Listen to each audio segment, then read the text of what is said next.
This book right here is something that I found to be absolutely amazing when I first saw it. It's a report to Congress. And it's a report to Congress, the very first one that John Wesley Powell did in 1881 as director of the United States Geological Survey. He was the second director, but the first director was only in for about a year and never actually wrote a report. So this is the first one. And it's interesting from a variety of standpoints, and it kind of ties Leadville into this talk tonight in the Grand Junction, because when you look through the table of contents as a geologist, you're just blown away by the classic historic places in this country that are included in his report. And they were, the first report that he gave was the tertiary history of the Grand Canyon District. And next was the history of Lake Bonneville, which was the huge lake that was the predecessor of the Great Salt Lake, the geology of the Eureka District, the geology of Leadville, the geology of the Comstock Lode, and the copper-bearing rocks of Lake Superior. These are all classical geological and in this one publication.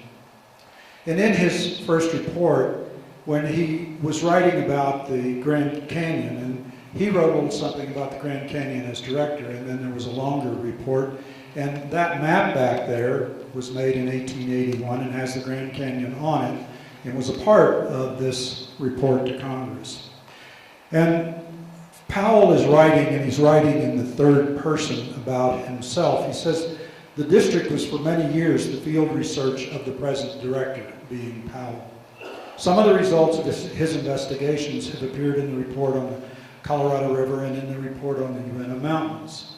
The first exploration of the country was made by himself. Its geographic survey was largely made under his own eye. And to its geologic structure, he has given years of laborious study. During this time, he hoped finally to present an extended monograph on the district, which should be the chief work of his life. But administrative duties ever pressed upon him and occupied his time, and the wide scope of research under his direction made it necessary for him to devote a portion of his energies to other branches. And then he says the abandonment of his long-cherished hope and ambition caused less regret from the fact that the subject of study could be transferred to Captain Dutton, and you'll see on the back that that map is by Captain Dutton, who had been his assistant and collaborator for several years, and who had already completed a monograph. Captain Dutton concludes that the greater part of the denudation, or the erosion of the canyon, was accomplished during Eocene and Miocene time, and that at the close of the latter, the Grand Canyon District had lost nearly the whole of its Mesozoic strata. From this point of time, the close of the Miocene, or beginning of the Pliocene, is dated the origin of the present Grand Canyon of the Colorado. Prior to that time, the river had been engaged in cutting through 8,000 to 10,000 feet of strata, which formerly covered the formations now seen in the crests of the canyon walls. The excavation of the present chasm is the work of the Pliocene and Quaternary periods. So why are we here tonight? We already know when the Grand Canyon was scarred. Well, that was 133 years ago, and a lot's happened in that time. And we're very fortunate tonight to have two really outstanding researchers to talk to us about how science is done, the data that they've gathered on the Grand Canyon, and how they've interpreted this data. And they interpret it somewhat differently, and they've got somewhat different data to interpret from. So it'll be interesting to really, not so much whether you actually get when the Grand Canyon formed, but to kind of see how science works and how really competent people can look at the same things and come to different conclusions from that. Our first speaker tonight, and I'm going to introduce both of them right now, is Dr. Rebecca Flowers, and she's a tenure-track faculty member in the Department of Geological Sciences at the University of Colorado in Boulder.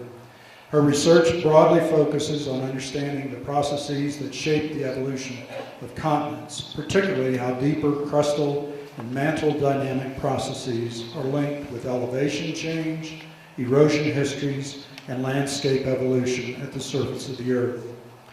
In the 6 years since beginning her tenure-track position at CU, she has established a growing research program, authored 20 peer-reviewed papers. She has presented 50 invited talks at different earth science departments, national and international meetings, and to public audiences. Flowers has active research projects in the western U.S., southern Africa, New Zealand, Canada, and U.S. mid-continent. In particularly, she has contributed to key developments in the rapidly growing field of uranium, thorium, helium thermochronology. And she will talk a lot more about that. Flowers recently established a new NSF-funded uranium, thorium, helium lab at CU, and in 2013 organized 2 short courses providing an introduction to this technique. The advances in this cutting-edge method are now allowing scientists to decipher otherwise inaccessible portions of erosion histories, including a more ancient timing, about 70 million years ago, for carving parts of the Grand Canyon. She received her Bachelor of Science degree in geology at College of William and Mary, her master's at the University of Utah, and a PhD from MIT. She's taught, was a postdoctoral scholar at Caltech, and she's taught now in the Department of Geology in the University of Colorado for 6 years. Our second speaker is Dr. Karl Karlstrom. He's a professor at the University of New Mexico. His main research interests involve structural geology and tectonics, including neotectonics, which are recent tectonics, and landscape evolution of the western U.S. He started his Grand Canyon research when he was a professor at NAU, Northern Arizona University, beginning in 1983. His Grand Canyon research grants from the Earth Sciences Division of the National Science Foundation totaled more than $1.5 million. His outreach efforts include the Trail of Time Geoscience exhibition at the Grand Canyon, completed in October 2010, which was funded with an additional $2.3 million from the National Science Foundation Informal Science Education Division. His list of Grand Canyon contributions includes 56 refereed journal articles, 2 geologic maps, 10 reports, and 127 abstracts presented at professional meetings, as well as completion of 4 PhD, 9 master's theses, and numerous undergraduate research theses. He has made a consistent commitment to integrating teaching, research, and outreach. And he believes that the canyon is much younger than 70 million years. He received his bachelor's in geology at Northern Arizona University in Flagstaff and master's and PhD at the University of Wyoming in Laramie. He has taught at North Carolina State University, Northern Arizona University, and he's been at the University of New Mexico since 1992. He's appeared on Grand Canyon programs on the Discovery Channel, Geo Magazine, NPR's Morning Edition, Canadian Broadcasting Corporation, BBC, and a German news program, and interviews in lots of newspapers about this. And one of the things that I like about them is that in addition to their research on the Grand Canyon, they both are conducting research in Colorado.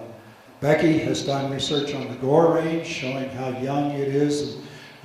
That's in the headwaters of the Colorado River, so it ultimately ties in to the Grand Canyon and the evolution of the Grand Canyon.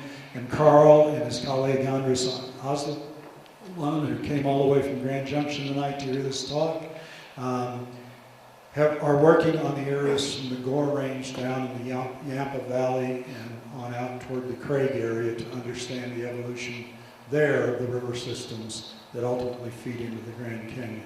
So the way we're going to work it tonight is each is going to present 25 minutes, and they're all used to me having a buzzer that will go off when their time is up and being yanked off the stage. That's common practice at scientific meetings, and they're not polite about it.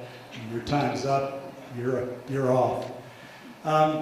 And so they'll each present for 25 minutes, then we'll take a short break, and then we'll have the questioning and answering from you all and them of each other.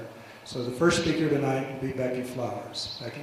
Great, well thanks a lot, Vince, and thanks a lot for having the privilege of talking to you tonight about our work on the age of the Grand Canyon, and also this opportunity actually to have this back and forth with Carl on this problem, because certainly I think views about the age of the Grand Canyon have actually been evolving pretty rapidly over the last few years. So it'll be very interesting to see where different groups are stand right now in terms of their views about the age of the Grand Canyon, which might be somewhat different from where we stand a few years from now.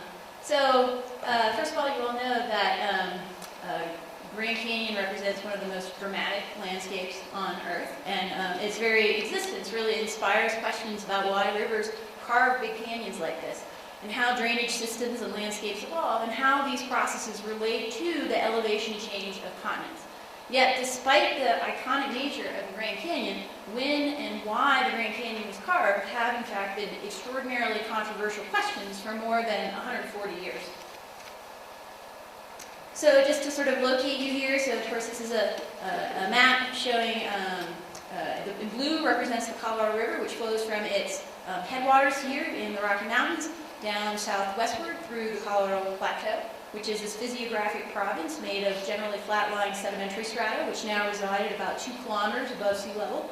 And here, in this portion of the Colorado Plateau, the Colorado River incites the Grand Canyon here, and this is just a topographic map of this region. And you can see the Grand Canyon is about 280 miles long, and in places it's up to a mile deep. And so an important point here is that, many of the rocks within the Grand Canyon itself, there's a cross-section through the Grand Canyon. The rocks at the bottom of the Grand Canyon are as old as 1.84 billion years. And there's this whole interesting record of how this part of the world, how depositional environments have changed over time up through the sequence of rocks preserved here. But the event that we're talking about today is a much younger event. This represents when the canyon was carved. And so the event that we're talking about today, the debate really is over whether the age of this canyon is 70 million years or 6 million years or somewhere in between. So in terms of trying to place this in the broader context, we as geologists have some interest in some of the bigger picture questions that the carving of the Grand Canyon relates to. So this just represents a topographic map of the western U.S., and again, here's the outline of the Colorado Plateau, and here's the Colorado River, again flowing from its headwaters here in the Rockies, southwestward through this region. And of course, you can see this dramatic topography that exists throughout the western U.S. today. But the key thing is that 100 million years ago, we know that the region that's now the Rockies, the region that is now the Colorado Plateau, that whole region used to be at sea level. And so there are some really interesting larger questions about, well, when was the Colorado Plateau elevated? Why? And how did the topography, how did the drainage systems, and how did the landscapes evolve over time as you went from this picture of completely flat-lying region near sea level to the modern picture that we have today? And understanding when the Grand Canyon was carved really provides some really fundamentally really critical constraints on key parts of this history.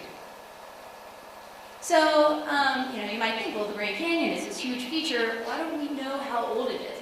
Well, it turns out that it's a really challenging problem to constrain the timing of landscape development. This is something that it's a really tough problem to get at. And in the case of the Grand Canyon, the simple fact is that right now, we lack definitive geologic tests of the age of the canyon. And we'll probably hear about some of those various geologic observations over the next hour or so. But the fact is that most of these observations are consistent with a whole variety of interpretations. There's not a unique interpretation that those data point to. And so our objective in the study that we did is to acquire a data set that more tightly restricts the range of possibilities for the age of the canyon.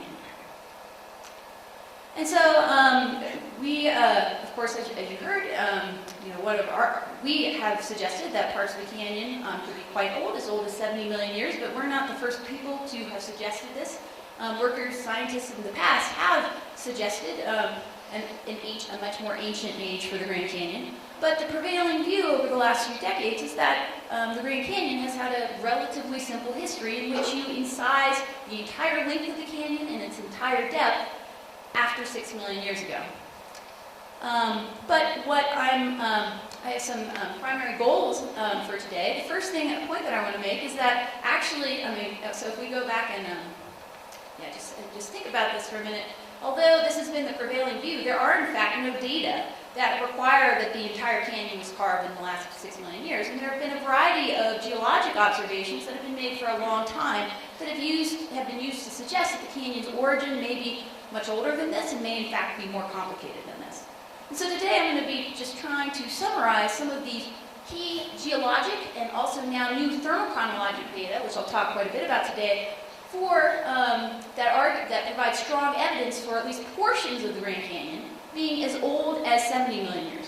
And we first, this actually idea was really first sort of rejuvenated by Brian Wernicke in 2011. Then Ken Farley and I published a paper in 2012 arguing for this ancient age for the canyon. And this was initially actually got a great deal of pushback from the geologic community, including from Karl, who has long been a strong proponent of the young canyon model.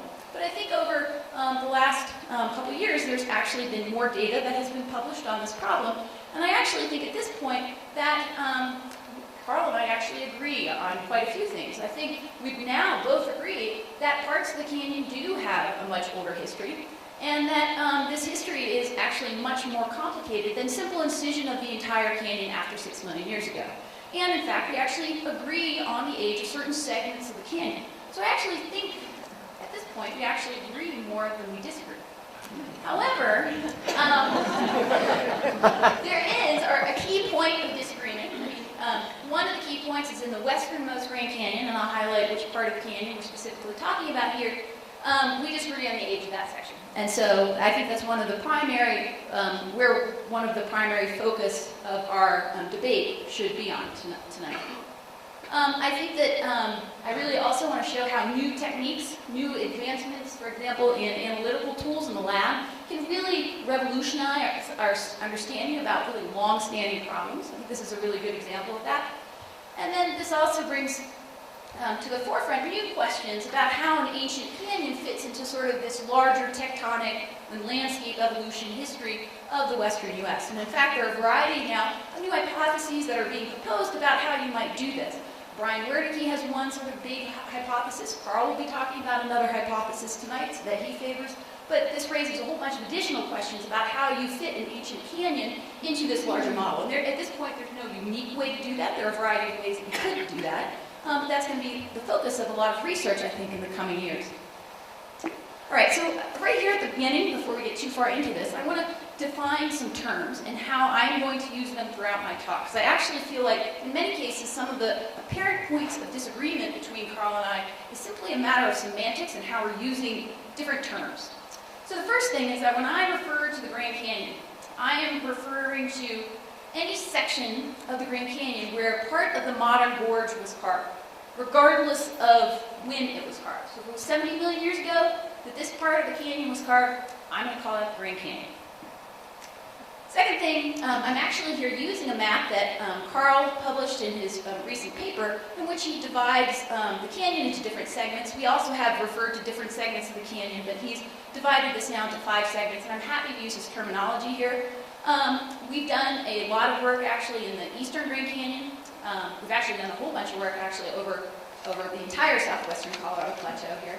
But most of where the focus of what I'm going to talk about today, which again I think is the key point of disagreement, is the segment of the westernmost Grand Canyon, where again I think is where Karl and I most strongly disagree about the interpretation of data from this area. So when I'm referring to the westernmost Grand Canyon, I'm referring specifically to this part of the canyon. And this right here, this is the edge of the Colorado Plateau. Third, when I say ancient Grand Canyon, I'm specifically referring to the notion that part of the canyon was carved by 70 million years. That's the only thing I'm saying. You've got the canyon, it was there, and it's old. Okay, now that's distinctly different from something like the California River hypothesis, or the hypothesis that Karl will present, which are these bigger hypotheses that try to fit the notion of an ancient canyon into sort of a larger western U.S. tectonic synthesis, this larger framework.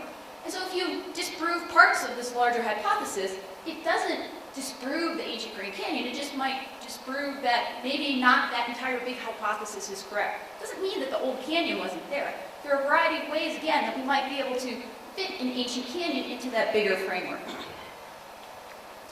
And then finally, an important point, and this is going to, I think, re-emerge again and again during this next hour, is that some parts of the canyon, in fact, can be young and others can be old. It actually has been long suggested that different parts of the canyon may have evolved independently and then later been merged into their modern configuration. This has been invoked to try to explain apparently disparate observations in different parts of the canyon. So if you show that, let's say, the Marble Canyon segment is young, that does not mean that the westernmost segment can't be old. Okay? So that's an important thing to keep in mind. All right, so first I just want to talk about some of the geologic evidence for an ancient canyon, because I think what we should be trying to do here is integrating not both the geologic observations you can go out and look at the rocks in the field. I'm a geologist, but I'm also a geochronologist and a thermochronologist, and I do work in the lab. And so what we want to do is merge the information from the lab and the information from the field to try to pull together a coherent picture to try to find the best way to explain all these data in a coherent way. And so, first of all, I just want to point out that what I consider very strong geologic evidence for an ancient canyon is that, in fact, there is concrete and uncontroversial evidence for an ancient paleo canyon system sitting down here near the westernmost Grand Canyon. So here now I've just zoomed into a topographic map of the westernmost Grand Canyon outlined with this box. So this is the Colorado River, here's the canyon. And in fact, there is this paleo canyon system that sits down here, on which a lot of work has been done. This paleo canyon system is widely accepted to be 70 to about 55 million years of age. It's got about 1,200 meters of relief on it. This is a huge paleo canyon system. These canyons actually intersect the westernmost Grand Canyon. And there are gravels, there are sedimentary deposits within these channels that record northeastward paleo drainage of rivers flowing in this direction. And this is the same direction of drainage that we are proposing for the river that may have carved an ancient Grand Canyon.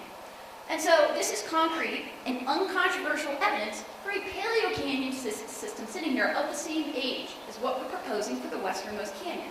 And so when we first published our paper, I found it actually rather baffling that everybody was perfectly happy to accept that these canyons are old. When we proposed just that, well, maybe this part of the Grand Canyon was part of that same ancient ancient canyon system, it doesn't really seem that radical to me, but people initially seemed to think this was outrageous.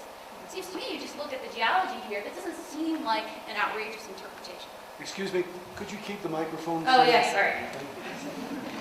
All right, so for the rest of the time here, I'm going to spend a lot of time here talking about the thermochronologic evidence for an ancient Grand Canyon. And the main reason why I'm doing this is that I think these are the kind of data right now that are really providing a lot of new insights into the age book. Uh-oh, what did I just do? Stop the clock. Maybe I should stop and treat left. Okay. That's my reaction. Hold on. All right. So I'm going to spend much of the time talking about the chronologic evidence for the ancient canyon. Again, because I think this is a tool that, in fact, are allowing us to more tightly restrict the range of possible models for the canyon. And so I'm going to spend some time talking about, first of all, how the method works. I'm going to talk about some basic principles of thermochronology data reporting and interpretation. Again, this is and how these data support an ancient Grand Canyon. And then I'm going to specifically focus on the data where Carl and I agree, where we disagree, and why we disagree.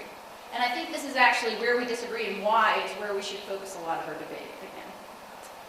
All right, so first of all, the first point to make here is that temperatures increase with depth beneath the Earth's surface. So this is just a block diagram showing isotherms, which are planes of constant temperature beneath the surface. And the basic idea here is that temperatures, as you go deeper, it gets hotter.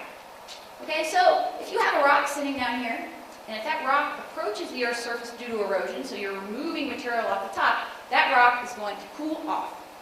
So if we can determine the cooling history of a rock sitting here at the surface today, we can infer the timing and the patterns of erosion or when a canyon was in size. So that's the basic idea behind this tool.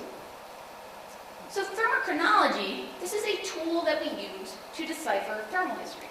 Okay? So this is based on the decay of radioactive elements to stable and non-radioactive daughters. So this is a radioactive decay scheme. And some of you may be familiar with things such as uranium-lead, the argon-argon fission track system. These are a variety of different thermochronometers that have different temperature sensitivities. So the thorium-helium system, in many ways, is similar to these other systems, except it's characterized by sensitivity to temperatures that are much lower. This is also a much newer technique.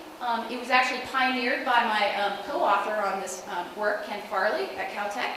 And really, it's only been very widely used in the last 15 years or so. And really, it's still very much, I think, in sort of in some ways, in an early stage of development. In that, I think there's still a lot of potential to apply this tool to a whole variety of geologic problems and to make really important advances on them. And I think this example of the Grand Canyon is just one of those.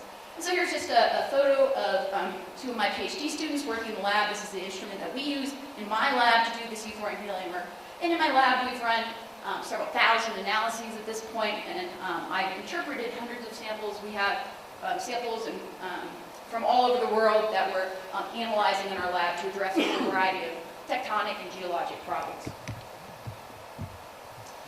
All right, so again, what we're going to be specifically talking about today is apatite thorium-helium thermochronology. And the reason why we're focusing on this thermochronometer is that it is the thermochronometer with the lowest temperature sensitivity.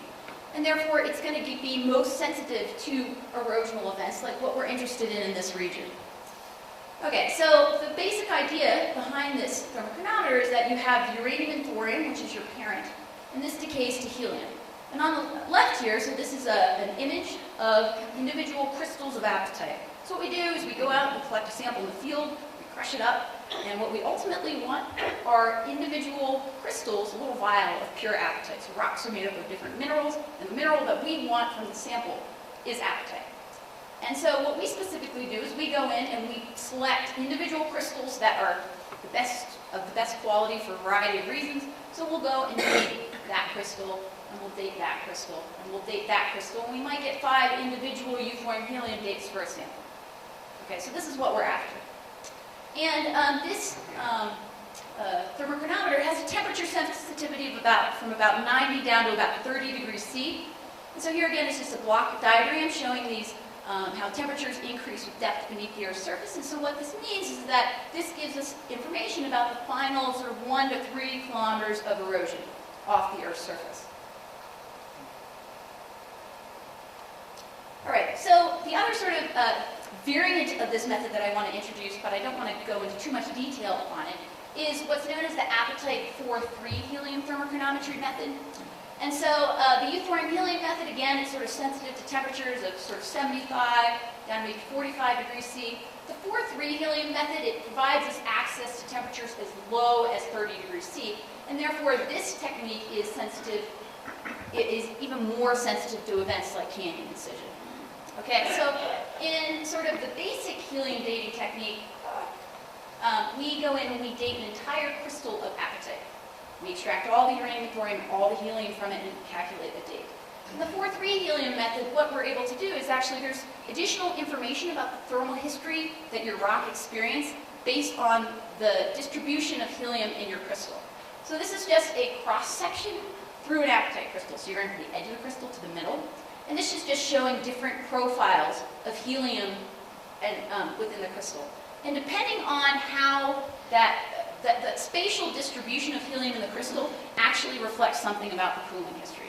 So this 4-3 method is a technique that allows us in the lab to reconstruct the spatial distribution of helium in the crystal. And so here I'm just showing a plot like something similar to what I'll show you later, which is a plot of 4-3 helium versus something that's actually a proxy for radial position in the crystal. And again, I don't want to go into these details. I'm happy to answer any questions that you have about this later.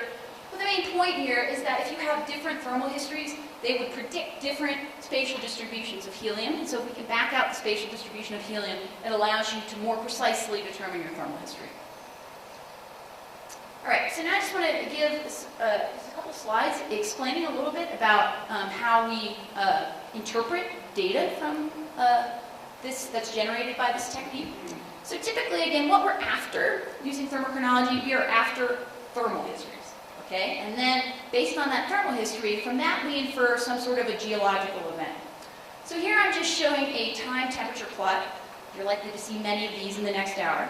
So this time temperature plot is going from 100 million years to the present.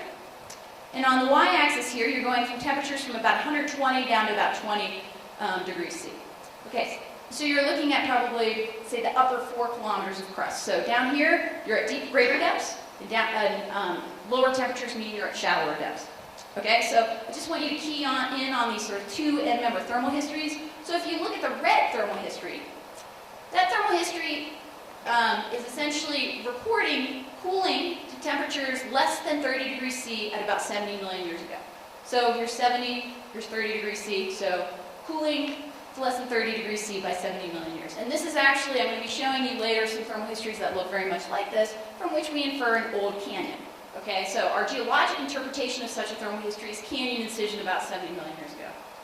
Here's an alternative thermal history in which you can follow the blue line. So we have a cooling event 70 million years ago.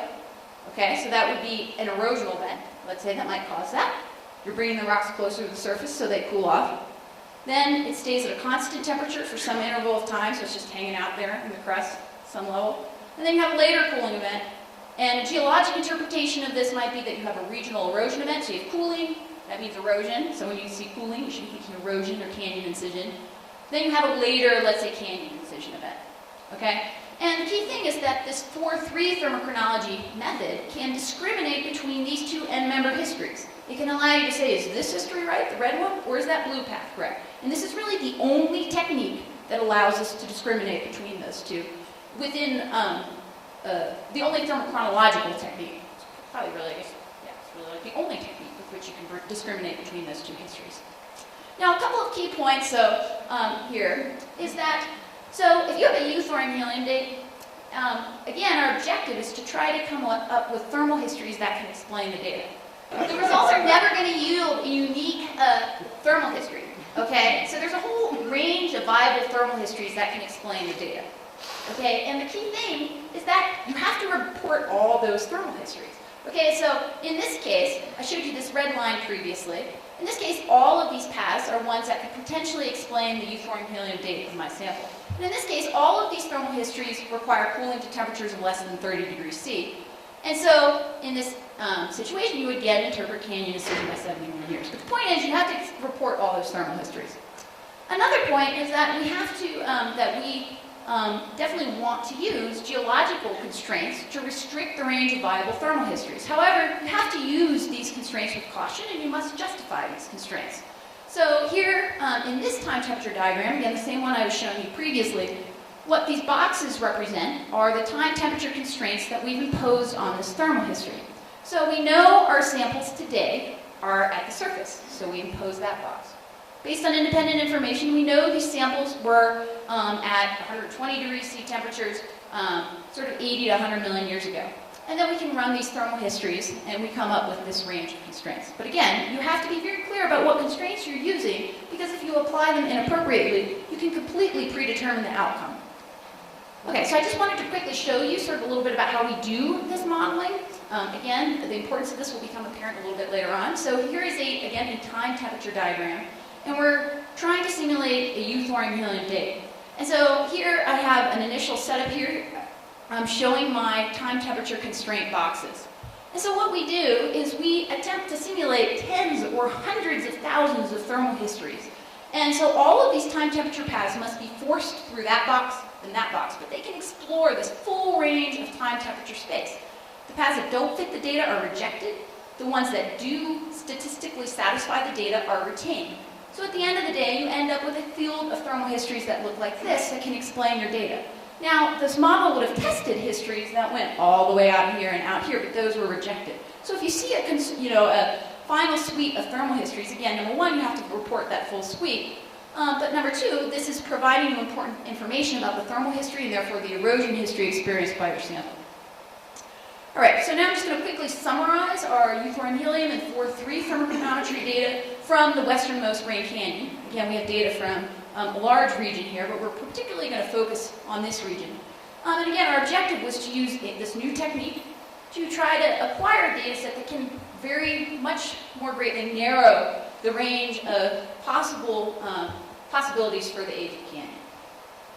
All right, so just to sort of emphasize as we go through here some basic sort of principles of thermochronology data reporting and interpretations. The first thing you're going to do is once you get your apatite separate, okay, and you want to date your sample with thorium helium. Well, you're going to obtain your 4 to 5 individual helium dates for that sample, okay? And then you're going to look at them, and you're going to be like, well, do they all reproduce? Are they all internally consistent? And do they yield sensible patterns? And if you have data that lack internal consistency, that would mean they're of questionable quality, and their usage when making key interpretations should be clearly addressed and justified. So for example, here, now again, I've zoomed into a data set from the westernmost Grand Canyon. These include my own data, which have been published previously, as well as some newer data published by a collaborator of Carl's. And what I really want you to notice here is that here's a plot of mean sample thorium helium date versus river miles. So you're essentially going down the canyon. And what you can see here is that we've got 6 samples that completely agree with each other. We've got this outlier. So, you know, the first approach that I would take as a thermochronologist, I didn't know anything about this area, so I'd be like, why is that an outlier? So what you can do, and you can go and you can evaluate, well, what are the sort of uncertainties of my dates? So in most cases for thorium helium dates, we're typically looking at sort of a 10 to 15% uncertainty. So for example, for this sample, there are 3 analyses, okay? And I show where they fall here. So there's like a 62 million year analysis and a 79 million year analysis. They're all sort of within analytical uncertainty. We average those and we get this. Okay, for this sample, you've got the individual dates that span by like 50 million years. Okay, so that's your first red flag. If you have data that do not reproduce, there are a variety of things that could cause your data to show dispersion, but if you don't understand what's causing it, this means that you could incorrectly interpret that data. So, you know, I would look at this data set and be like, okay, we should not use that point.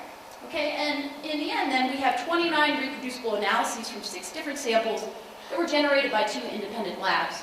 And together, this data set here is one of the ones that provides very strong and I think compelling support for an ancient canyon in this region. So the second thing is that, again, you have to use these high-quality results to decipher thermal histories, and you must report all your data, and you must report all of your assumptions, use in interpreting the results so that other people, other scientists, can go out and reproduce them. So for example, here's just a histogram of our thorium helium dates for the Western Canyon. And so this is showing date, and you can see that they all cluster from they range from about 60 up to about 80 million years. And here are 2 of these 4-3 spectra, along the lines of what I was showing you previously. And so here are some thermal history simulations for these data, and here's this time temperature plot. This is the same thermal history plot that I was showing you earlier. And again, in this case, we ran like 100,000 paths, and in the end, the only paths that could reproduce the data are this suite. And the key thing is that I'm just going to show you this red line. This red line predicts thorium helium dates that are consistent with what we observe. And it produces the 4-3 spectra that we observe. And so our interpretation of this then is that these data require rapid cooling to temperatures of less than 30 degrees C by 70 million years ago. Okay? So the third step is that you have to make some additional assumptions about the geothermal gradient, the surface temperature, and other factors to constrain the history of erosion or canyon carving. Again, all these assumptions must be transparent and justified. So in this case, we're talking about temperatures. So temperatures of less than 30 degrees C by circa 70 million years. What this is telling you, so these are samples from the bottom of the Western Canyon. And what this is telling you is that those rocks have been very cold for a very long time.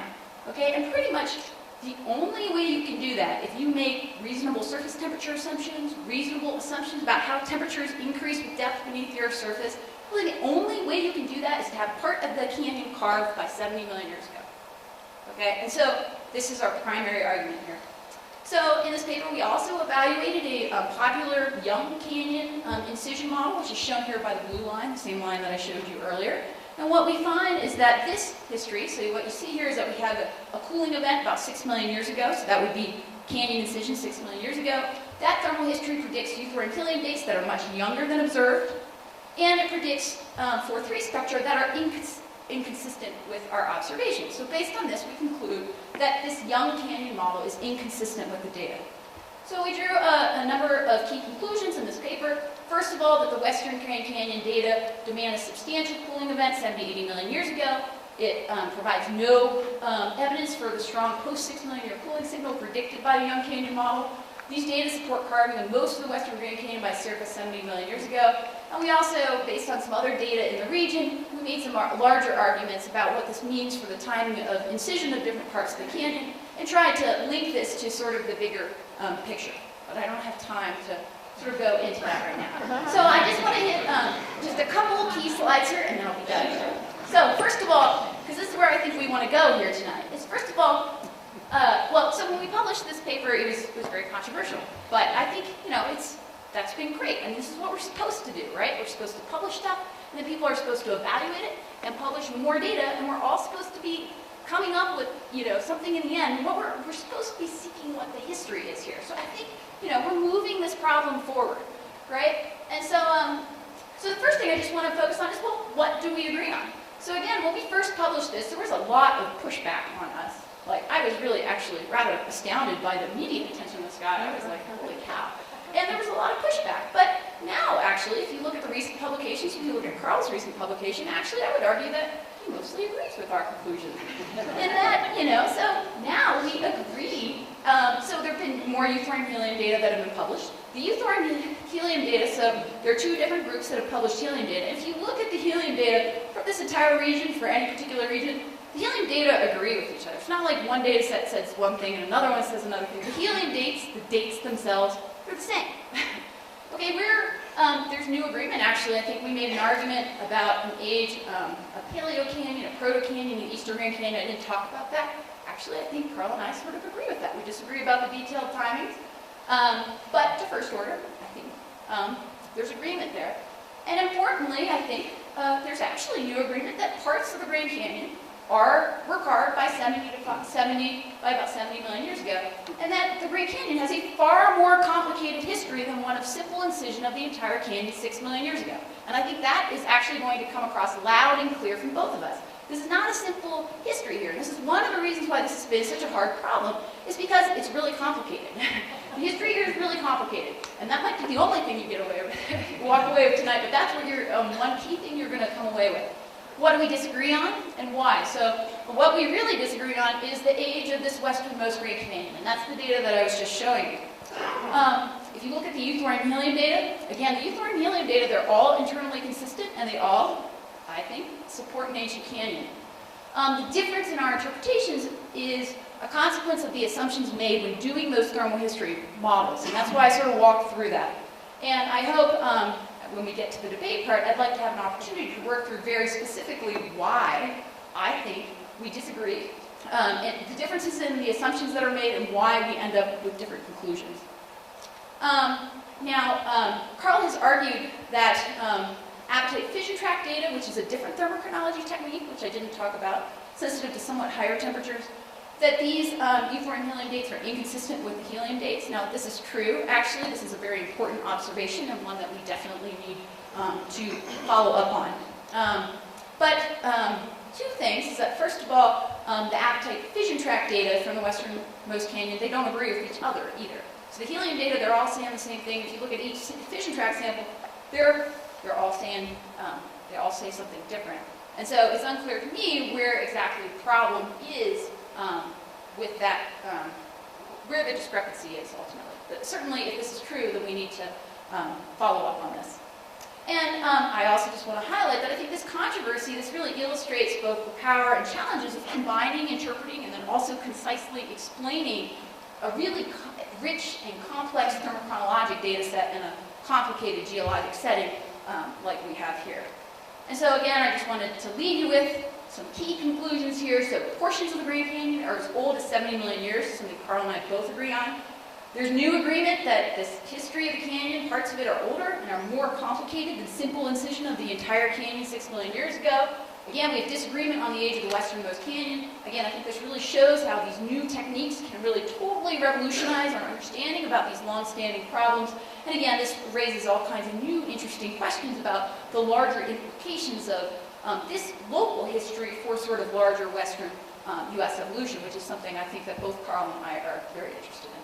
I need an assistant. Who wants to can be an assistant? Do you mind? Okay. If I could have the first slide. Well, I've got the clicker somewhere.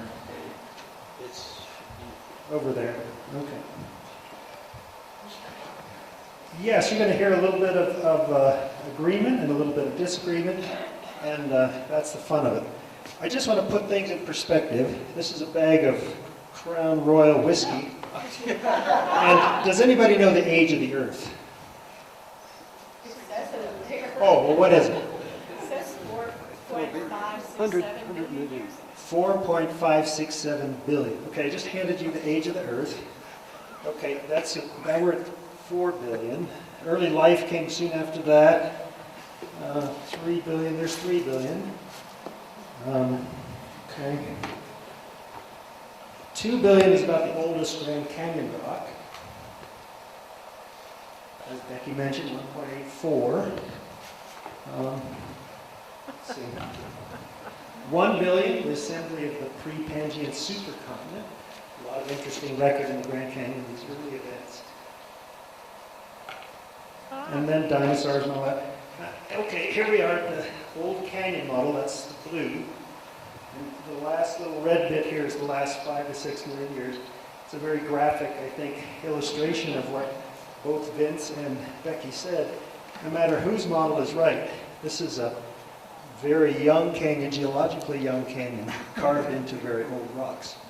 So I gave you the whole history of the Earth there. But no bottle. Yeah, that's right. No, the whiskey bottles are long gone. So this is the river system that starts in the Rockies, ends up in the Gulf, and there's some interesting debates about all of this. When was the earliest Colorado river? So Anders and our group has found the oldest record of 11 million here under Grand Mesa. When did the first Rocky Mountain sediment get to the Gulf of California? Becky Dorsey has done very convincing work showing it's 5.3 million. So we have this problem of understanding the evolution of the continental scale river system that drains the western side of the Rockies. And the key problem is how to get through this reach, cross the Kaibab uplift through Grand Canyon. So I'm not going to talk about this, that's a whole fun story, or this. We're going to focus on what I think is a solution, Paleo Canyon solution, I'm going to call it, to this 140-year-old debate. It was started by John Wesley Powell and his colleagues. And this is a fun thing. This Albuquerque Journal in February 3rd had a front page about the age of the Grand Canyon. And look, the Super Bowl got this little tiny nod at the top. Now, if the Broncos had run, it would have been different, but they didn't. And so Grand Canyon is of immense interest to the American public, the international public, and scientists. So I echo Becky's thought that it's a great privilege to be part of this endeavor of trying to sort it out, and also to be able to talk to people who are genuinely interested in Grand Canyon because of its iconic status. I want to kind of define things a little bit differently than Becky did. It's more than semantics, actually. The Young Canyon models, which I do agree, the mainstream Grand Canyon geologists believe that most of the Grand Canyon was carved in the last 5 to 6 million years. That's the Young Canyon model. The Old Canyon model, which was championed by Brian Wernicke in 2011 and by Flowers and Farley, is that the canyon was cut 50 to 70 million years ago in exactly the same location and to within a couple hundred meters of its modern depth. And then the Colorado River, therefore, did not play a significant role in carving this canyon. So that's the Wernicke paper that the Flowers and Farley papers support. So I'm going to argue against the Old Canyon. I'm going to actually argue against some aspects of the Young Canyon. And I've changed my thinking, as we all do as good scientists, I think.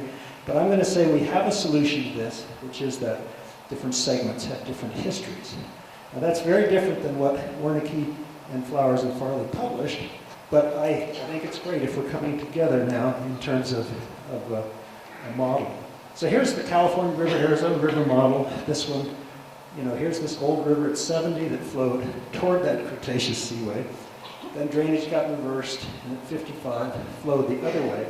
So that is the thing that's in the literature that I'm trying to refute, and that we refuted, I think, effectively in our 2014 paper. When the early papers came out about the old canyon, there was press like this, and I was astonished too, as Becky was, of the interest the press had. But, did dinosaurs gawk at the Grand Canyon? Grand Canyon was old as the dinosaurs. I was in the process at this time of making a geoscience exhibit, Trail of Time, at Grand Canyon. And this was alarming to me because people are so easily susceptible to misconceptions. And of course, to me, the Grand Canyon is the hole you see today, and paleo landscapes that might have existed up here are not Grand Canyon. But here's a series of papers, extra, read all about it, for a few years. But I think this 2014 paper in Nature Geoscience is a good reconciliation of all existing data, and I'll try and run you through the basic ideas.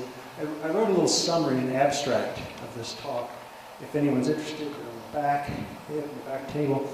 And if anyone it's not for the faint of heart, but if anyone wants to dive into this literature, there's references that take you back through decades and decades and generations of really hard-won geologic studies that have gotten us to this point. This is another thing I was astounded about. So Nature Geoscience has a thing called online attention. They count the number of tweets, Facebook posts, review articles, newspaper articles. Anyway, this Grand Canyon thing, this Nature Geoscience paper, continues to be, it's like the 99th percentile of all papers that they track. So what is it about this debate that has people so fascinated? Well, it's hard to solve it. You would think Grand Canyon was well understood, but it isn't. And the reason is because it's how do you date something that's not there? The erosion has taken not all, but much of the material away. So if you're standing here on the edge of the Grand Canyon looking down in this void, what we're trying to date is the absence of material, the erosion.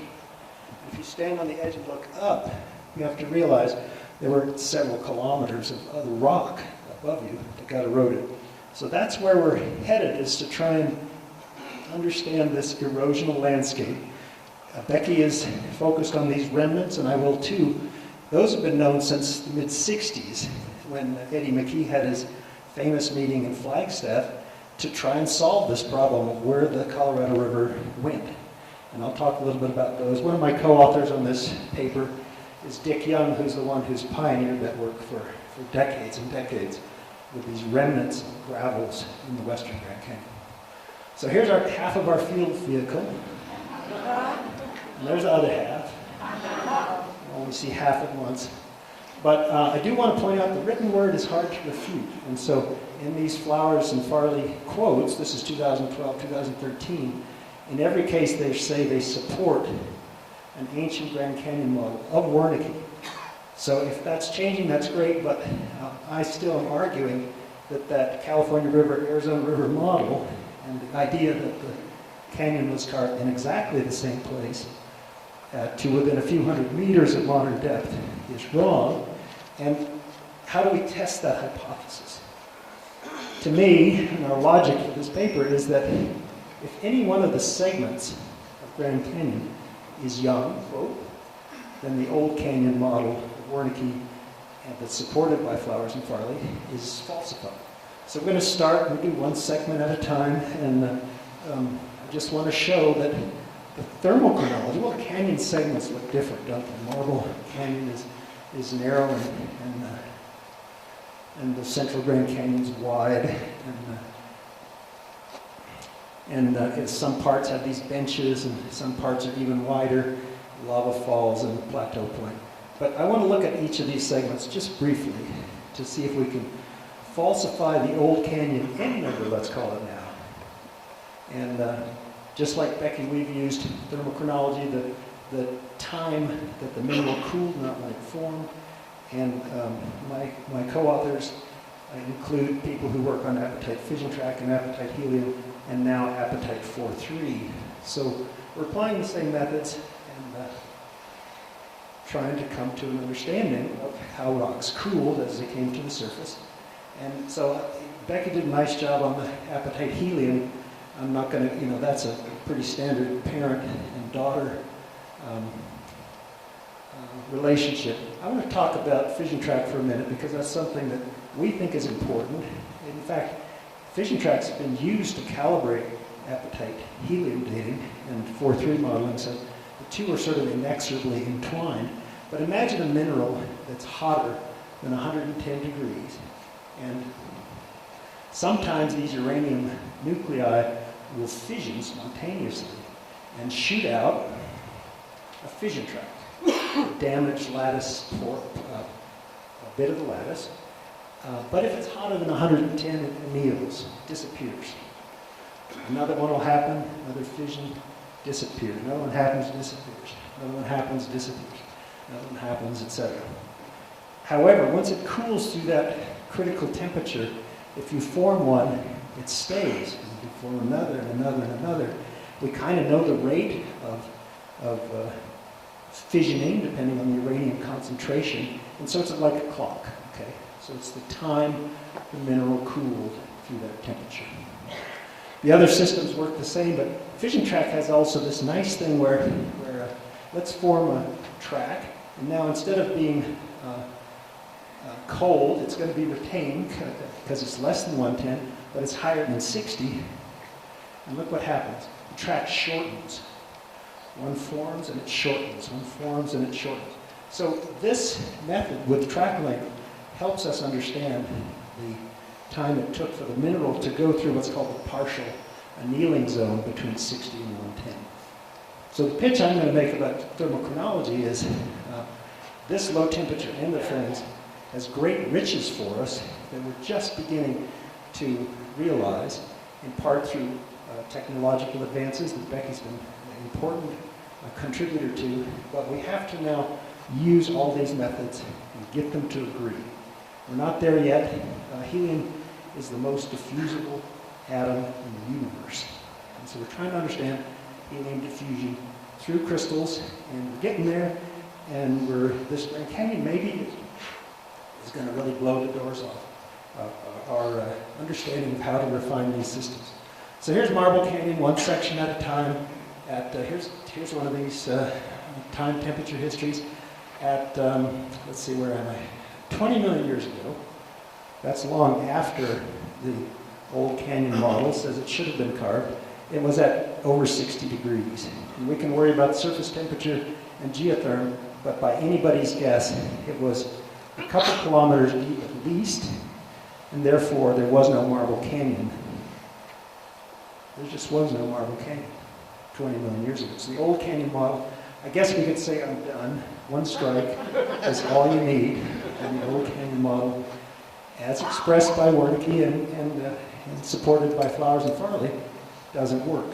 So that was an explicit part of this California River and this Arizona River, and it wasn't cut at 70 nor at 50. It wasn't carved until 6. So it's young, and but let's go to the next segment, because this one's very interesting. It looks so different, doesn't it?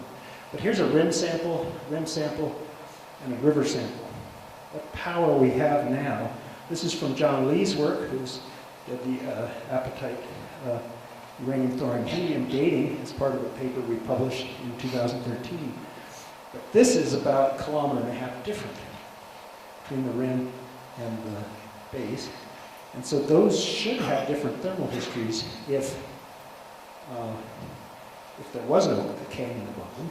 But if there was a canyon up here in the air that kind of mimicked the present canyon, they would be the same temperature because rocks get hotter at sort of uniform rates from the surface down. So this is John Lee's data. I think this is a major contribution to understanding paleo canyons in the Grand Canyon. Here's, let's see, what time are we going to do that? Well, here's today. 2 rim samples and river sample, and here we are at cold temperatures. zero time. Now let's go back. At 25 million, that's here. Notice that the rim samples and the river samples were at much different temperatures. One was at 70, the other's at 35, which means that they were at very different depths beneath some paleosurface, and there was no paleocanyon. However, and this is where it gets really neat, at 20, those temperatures come together, suggesting that there was a paleocanyon up here. See, here are the samples where there would be on today's canyon. Up in the air, above Grand Canyon, there was a paleocanyon, probably of similar depth to the present one, that existed, and it was cut between 25 and 50. Not 50, not 70. The old canyon models still not supported, but we've discovered an intermediate age canyon. Wow. Okay, so we're enthusiastic about that. And what it looked like, how high in the air it was, we're speculating about. But this is the modern Little Colorado River profile. Sitting here, we just stuck it in the air at about the right height. The old canyon could have been cut to the level of red wall limestone or something, or could have been higher. But based on the thermochronology, there was a canyon here carved between 25 and 15. Now, maybe we'll come back to this one in the debate, because these were John Lee's data, which we think are very clear that this canyon, these temperatures came together at 25 to 15. This is the Flowers and Farley data, which is much less clear. It can be compatible, but there's no evidence in my mind anyway for any canyon in the eastern Grand Canyon before this 25 million year time, and that's because they were just at different temperatures, the rim and the river. So two strikes, strike two against the old canyon, and XX. Marble Canyon was young. East Kaibab wasn't young, falsified our own model in a way. But 25 to 15, an intermediate age canyon did exist. And this reach right here, none up here. And we imagine a river that drained this Hopi Lake about 15 or 16. This is a picture at about 15 or 16. Went through this canyon. We know it didn't go down here. I'll show you why in a minute. But it might have gone out there. Or it might have gone out here. So the plot thickens. We have some answers. We develop new questions. The Muev gorge, we don't have any data for. Don't you love those Holmes lithographs? Well, that's from the same thing Vince was showing, the Powell folio. Here's the old canyon segment, which Becky talked about. It exists along a thing called the Hurricane Fault. So here's the Hurricane Fault segment. These blue channels are what she also showed. They've been known since Dick Young's work in the 60s. They flow north, and people have known for a long time that they're down here at low elevations in the Grand Canyon. Eddie McKee said, God, how do we get those out of the canyon? We know that those 50 to 70 million-year-old gravels are down at low elevation. They had to go this way or this way. They had to go somewhere. And people have been struggling with that for 40 years or so. And we're still struggling. These are the cooling paths we'll come back to. These are Becky's from 4-3, the black. And all these red ones are ours from a combination of apatite helium and fission track. So we're proud of the fact that we've combined those two techniques, but we didn't at this point have any 4-3 data. She's proud of the fact she's applied this new 4-3 method with apatite helium, but no fission track. So these are kind of a little bit, we like our combination of data, but they sure don't agree. Our best model here shows rocks sitting at 60 degrees, and that's supported by the shortened track lengths of these rocks and cooling in the last 6. And hers showed them cooling to 30 degrees back at 70. The 70 millimeter uplift is not in debate. The question is, how cold did they get, and was it because of a canyon or some other way that you cool these rocks? Notice that the north rim of the canyon, the Kaibab escarpment, is there, the dark blue. And if it was over this kind of a ragged escarpment over the river, this is what we proposed in this recent paper, we might be able to explain all these variable cooling histories. Alternatively, as Becky said, some or all of them might be wrong, so this is the place where we're going to have to debate it. But I want to show you something from, so this segment here, no doubt, because of these gravels that are so low in the canyon now. No doubt that some drainage followed that part of the Grand Canyon. I do not call that the Grand Canyon, I call it one segment. So let's go back now and imagine a line drawn along here. It's called a longitudinal profile.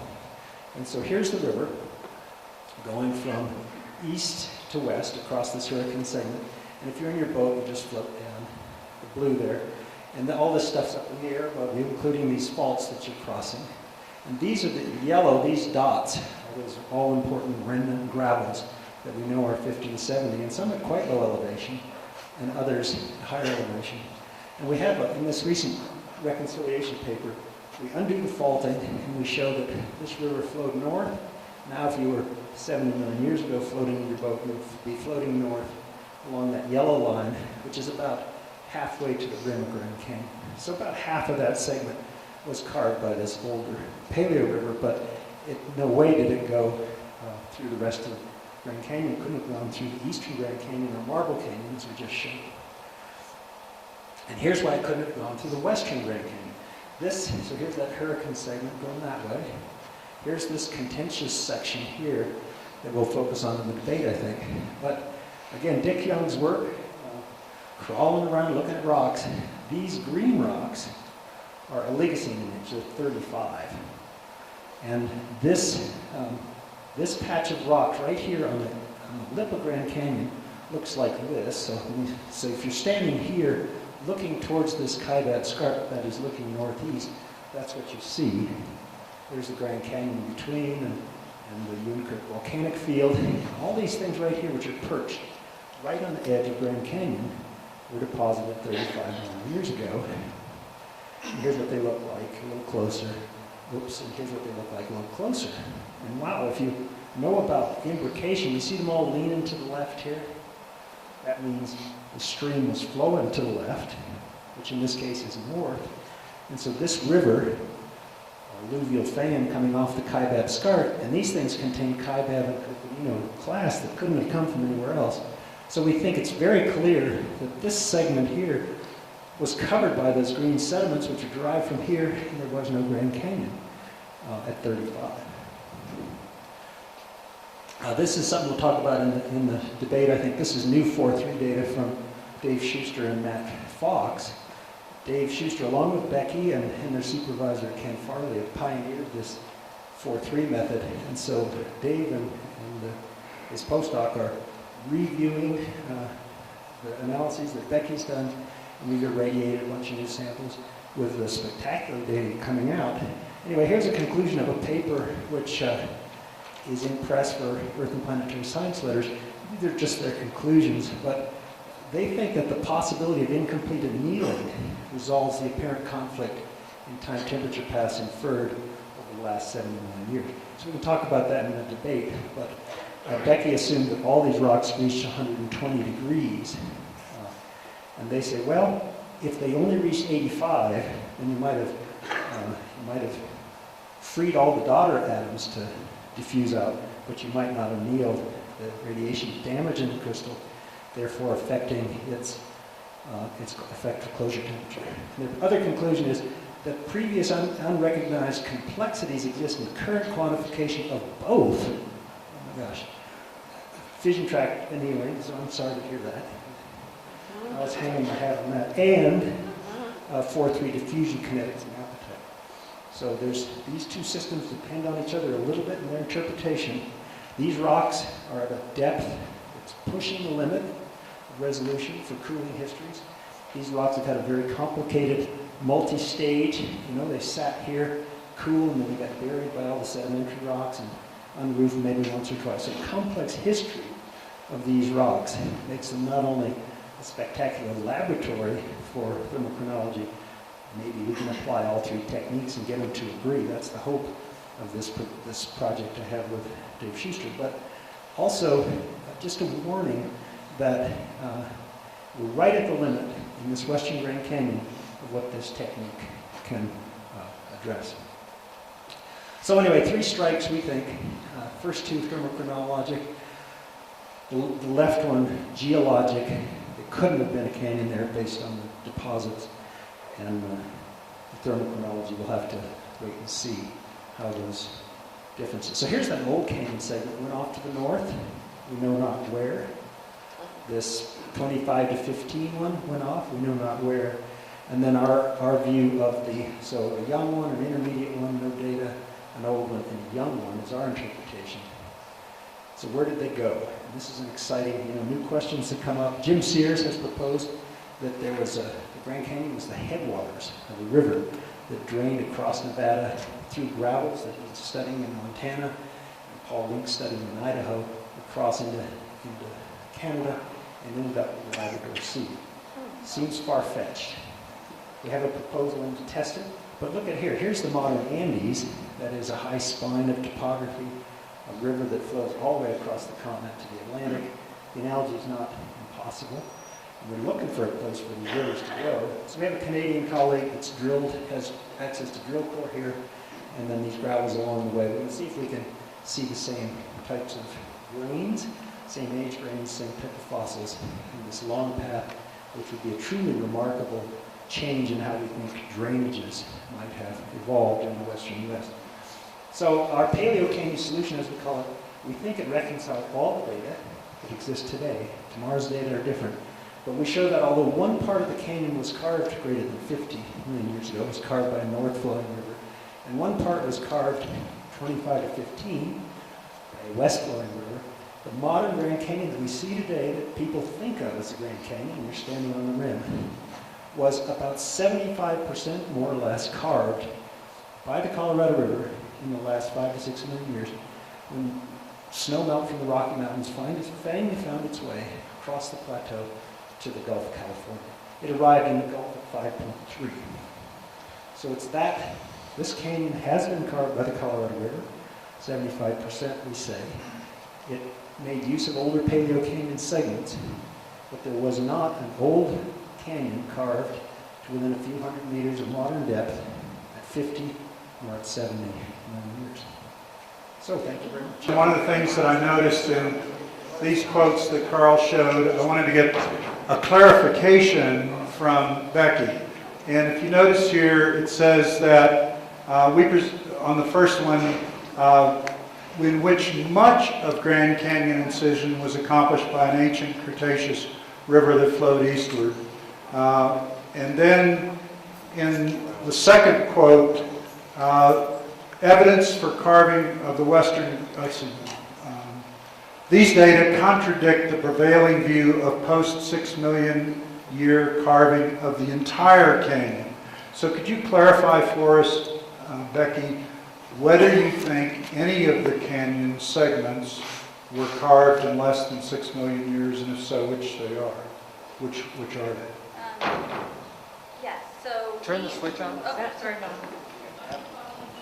Okay. Okay, so this got me all fired up, listening to Carl. So no, we actually have never argued that the entire canyon throughout its entire length was carved to within a few hundred meters of its modern depths by 70 million years ago. We never argued that. And actually, could we pull up that first set of slides that I mentioned? Yes. 44, I think it was. Right. No, So I actually feel like this was sort of a straw man that was put up there. I think there's a distinction between the ancient canyon and old segments of the canyons that were carved, and Brian's sort of larger, grandiose model for how you would fit that into the larger picture. And so just because you disprove one aspect of Brian's model, number one, does not mean that you disprove the whole canyon. So if you could go to slide, I think it was 44, that was the one that I gave you there. 51 to 50. 51. Oh, This is 51. Okay, no. hold on. Hold on. No, this is the Let's- beginning of the talk. So if you could Oh, just, wait, I know wait, we what only have happened? limited time. Okay, Okay. so Sorry. let's see. Yes, go to There we that. go. So I just wanted to point out. So this was actually something. So this was something. It's not ready. Okay. So Carl asserted that if any segment of Grand Canyon is young, then the old canyon hypothesis is falsified, and that is simply false. Okay. So a young eastern canyon segment does not preclude an ancient western canyon. and we actually previously inferred young incision of this segment of the canyon, we are actually perfectly happy for this part of the canyon, Marble Canyon segment, to be young. This does not disprove the ancient canyon, and Karl, in fact, himself contradicts this assertion in his paper by arguing that this section of the canyon is old. So it is false that if any segment of Grand Canyon is young, that the old canyon hypothesis is falsified. So, for example, in this paper, he also argued that new Marble Canyon thermochronologic data, quote, refute the model of an old paleo canyon cut to near modern depths. True or false? That is false. Okay, our model proposed that a circa 70 MA Grand Canyon was cut to within a few hundred meters of its modern depths in its westernmost segment. We never argued that for the entire length of the canyon. So that it's just a misrepresentation of our model. Okay, Karl, your turn. Well, so we have to get beyond the semantic thing, and I think we have to get beyond what I'll call the end member thing. And straw men are not good, for sure.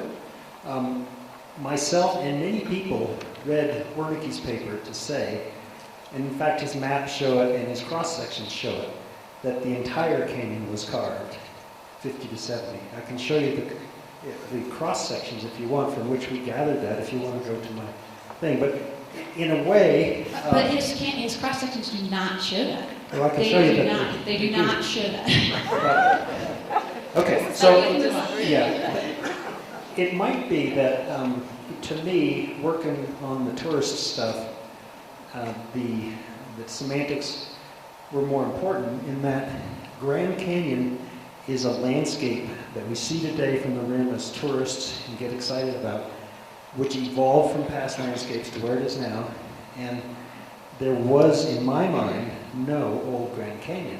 Now, I do agree that there are old paleo rivers, old paleo valleys, old paleo canyons, but it might be just semantics, but I refuse to call that Grand Canyon. Well, maybe it seems that the biggest questions are on the westernmost Grand Canyon segment, correct? That's where your biggest, That's right. clearest disagreements are. So let's talk about, I think that one of the issues is the difference in the thermochronological data, right? So you want to address that first, Karl, and then Becky.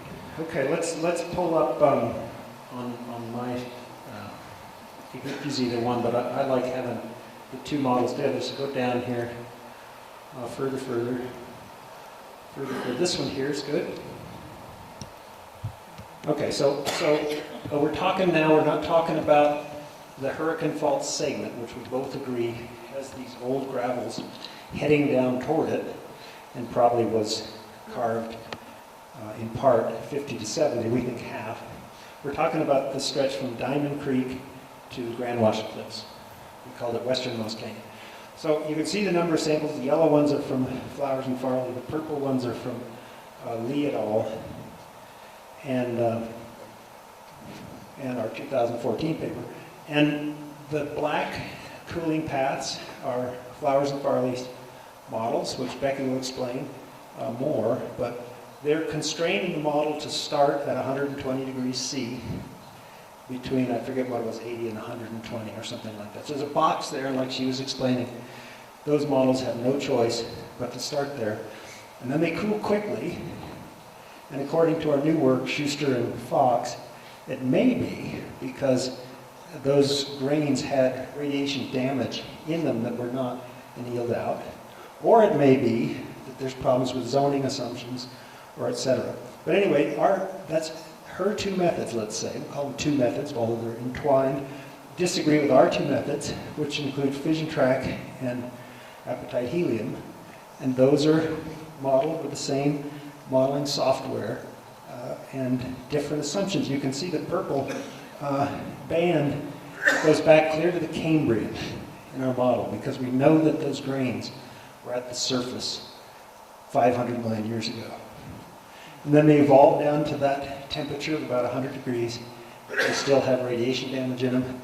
Then they cool quickly in the laramide, but not to as cold a temperature as in Becky's model. So that difference between 30 and 60 degrees is what Matt Fox and Dave Schuster say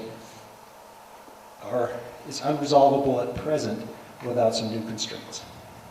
Okay, so I have some slides that I would like to show to directly address this. So this slide starts around 50 something. I wrote or maybe it's 38. 38. 38. So there's a number of slides that I just want to sort of walk through here a little bit. So this is so again, I just want to try to keep you guys following along here. So here's our time temperature diagram. Again, this key one that we're arguing for cold temperatures by 70 million years, arguing for incision of much of the westernmost Grand Canyon. Okay. So here is Carl's plot. His plot. Similar time temperature path here for different samples from the westernmost Grand Canyon. Okay, so same 100 million year time interval, going from 120 degrees C, in this case down to 0 degrees C. And in this case, these individual curves, so you can see the black lines are our time temperature paths. And his argument are that these individual curves represent thermal histories for other samples. And he's arguing that these samples, you can see that they stay hot in this younger time interval, and he's arguing that that would imply that there was no canyon there. So he's saying there's a difference here between these red lines and our black lines. And first of all, I would just comment, first of all, again, it's essential that you show the full range of viable thermal histories, and it's essential to show the thermal history constraints used in the modeling, which are not shown here. So I just want to walk through a number of points here. So first of all, so these are all samples labeled as being from the westernmost Grand Canyon. So if you actually exclude the samples here that aren't actually from the westernmost Grand Canyon, that yield questionable helium data and assume thermal history constraints that do not allow for the ancient Grand Canyon, you end up with thermal histories that are consistent with our results.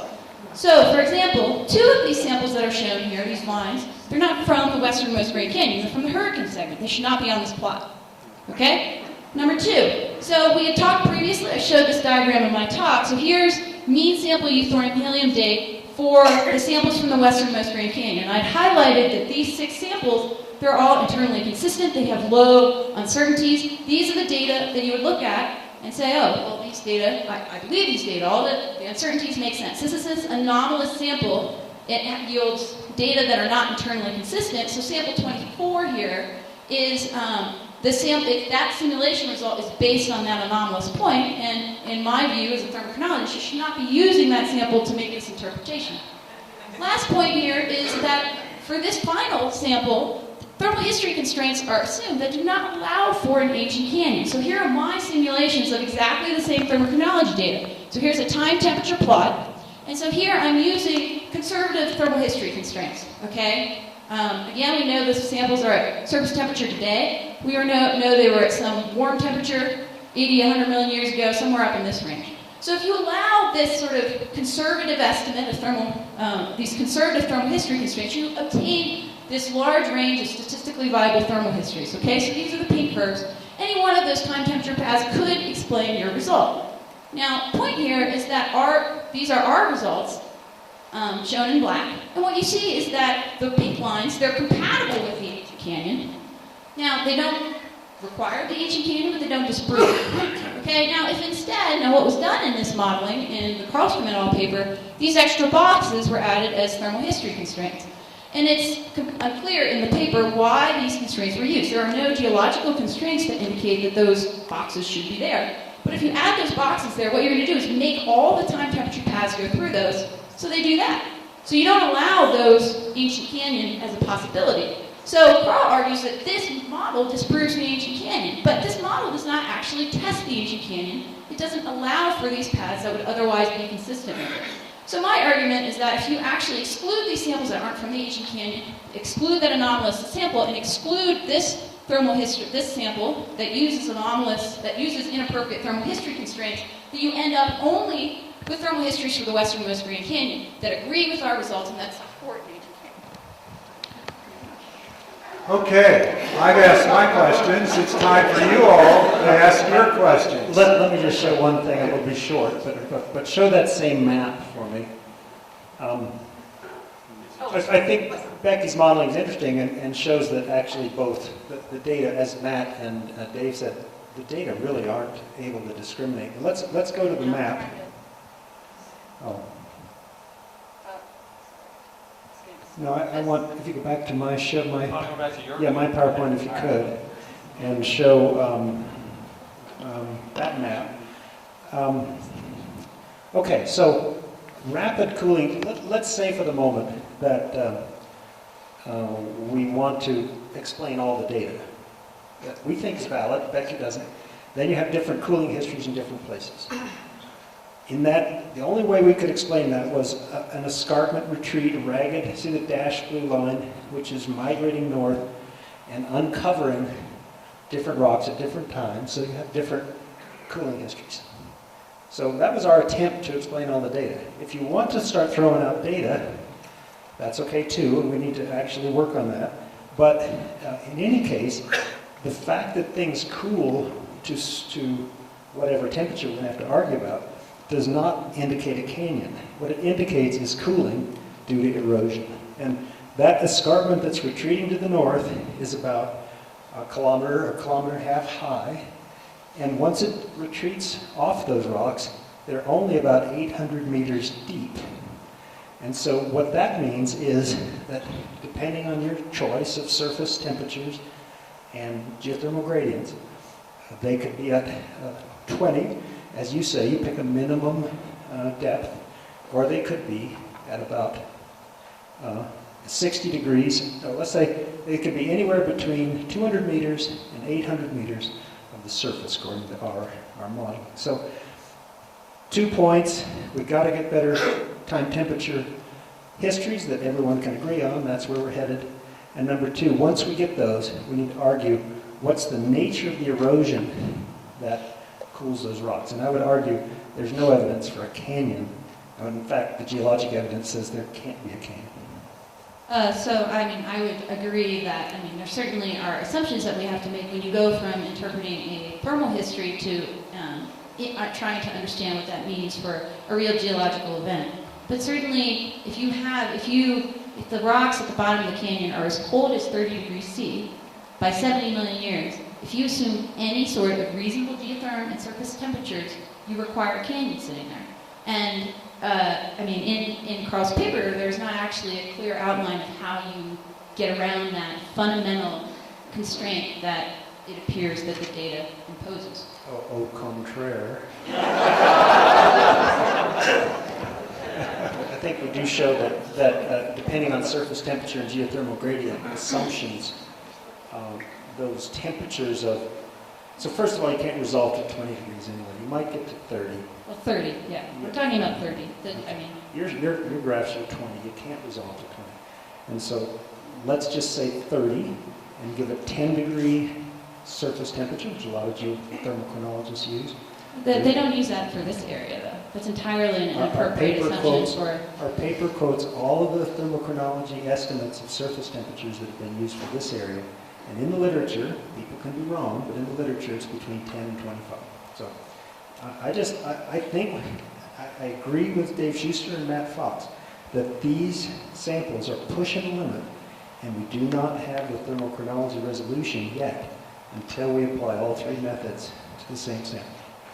Becky, could you address the Oligocene sediments that appear to have come from the north? Could you any comment on that? That would presumably have come across where the canyon should have been if it was older. Yeah, well, so Karl was referring to some sediments that he's argued are sitting south of... Go back 3 years. Well, wasn't it those green ones Keep there? going back. Yeah, keep going back. So that green patch there that we think came from the north and across the Grand Canyon. Yeah, well, I guess, to me, it's not... Well, I don't think it's actually unequivocal that those sediments must have come from the north. Throughout other places south of the canyon, there are remnant sort of outliers of those upper packages of rocks sitting there. So, north of the canyon is not necessarily the only location from which those rocks could possibly have been derived. That would be my argument. Well, au contraire, again, I disagree. Dick Young, this guy, spent his life out here.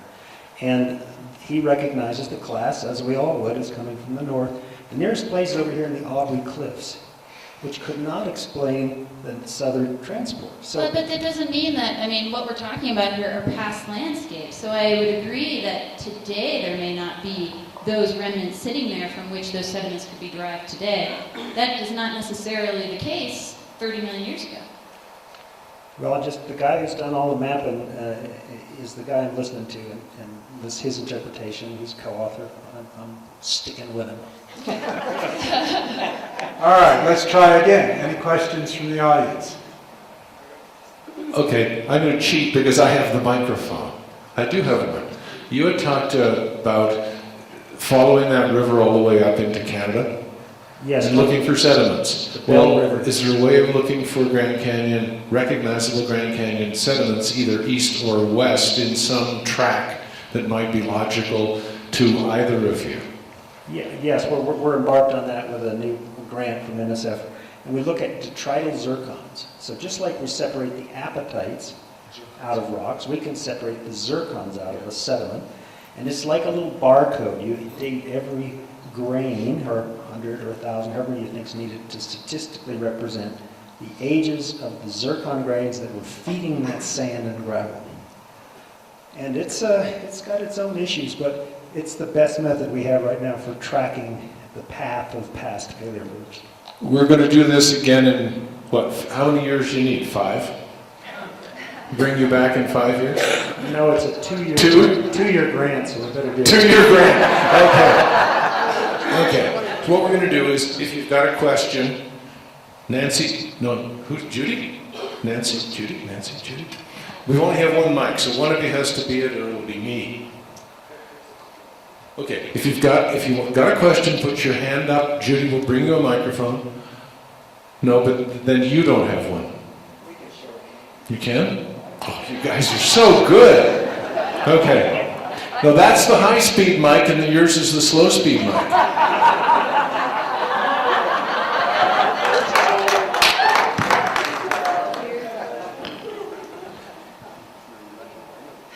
Just wondering, Stand up, Clark. wondering about the fact that this river has sometimes gone north, and sometimes gone south, may have gone east and west, and at different times, and what caused it to go the different directions, and how that, what kind of bearing that has on this whole argument. Yeah, so, at the beginning of my talk, I sort of showed how, here we have this topography today, and we know 100 billion years ago, this whole region was at sea level. And so, between 100 million years ago and the present, the topography has been growing and changing and evolving over time, and as it's doing that, the rivers are moving around and changing their positions. And so one thing we know 80 million years ago is that the area to the west, I don't know if I have a good... Actually, if we could just go back to my second or third slide. Try the best thing to do. Yeah, right there, 4. Yeah. So we know, 80 million years ago, we know that this, and go one forward, if you would, please. Yeah. So we know that the area to the west, so you see the outline of the Colorado Plateau, physiographic province, and the little red box where the Grand Canyon is. We know that area to the west was high, and the region to the east was low.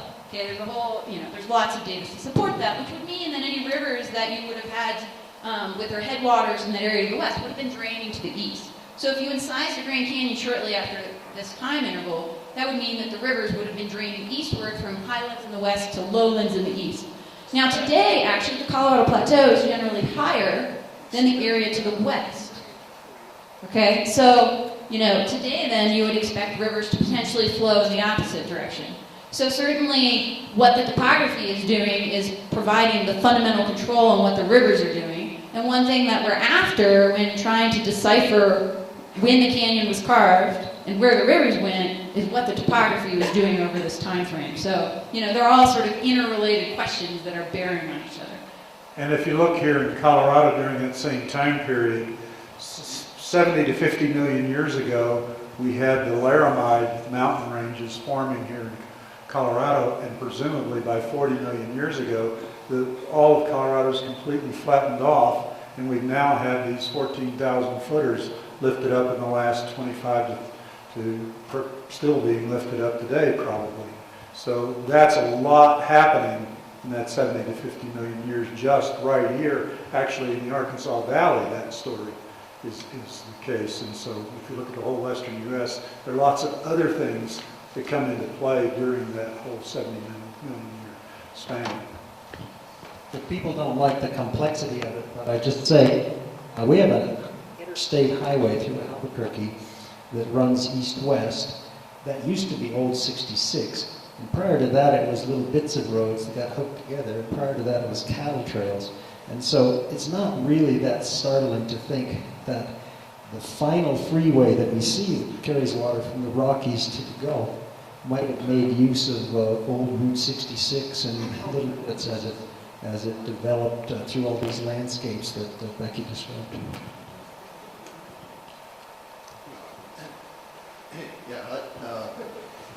Am I correct in assuming that the basic phenomena that you're dating is out diffusion of helium from those apatite grains?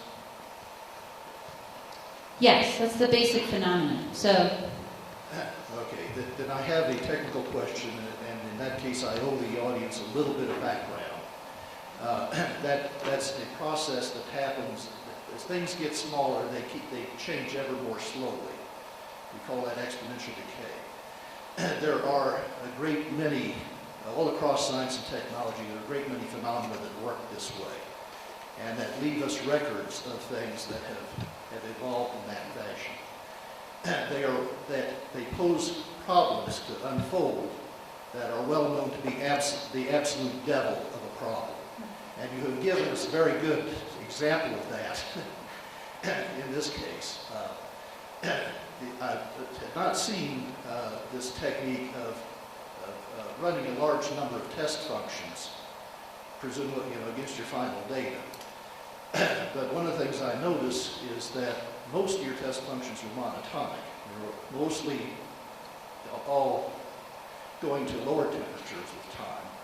There were a few cases where they were going up and down a little bit, but that implies to me that you've got to put some constraints on the shape of those functions, because I know if there were, say, short-term oscillations in the temperature, you could not detect those in the final data. So can you tell me sort of kind of what preconditions go into this analysis? okay, so I think you're asking, so when we present time temperature paths, let's see.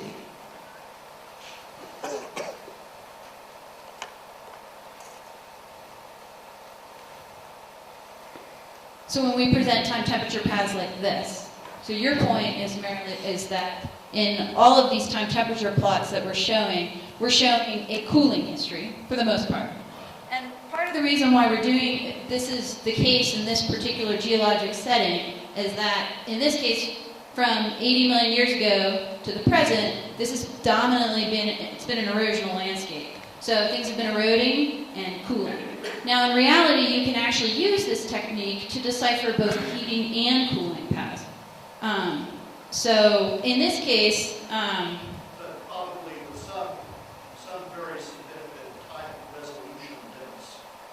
you would have some time resolution limits. But again, you can sort of combine the geological constraints with the thermochronological constraints to try to get at key parts of that history. It does not allow you to precisely constrain all parts of that history, but generally we're at a particular part that can tell us something important about a particular geologic question, which is why in this case we're particularly focused on this part of the cooling path.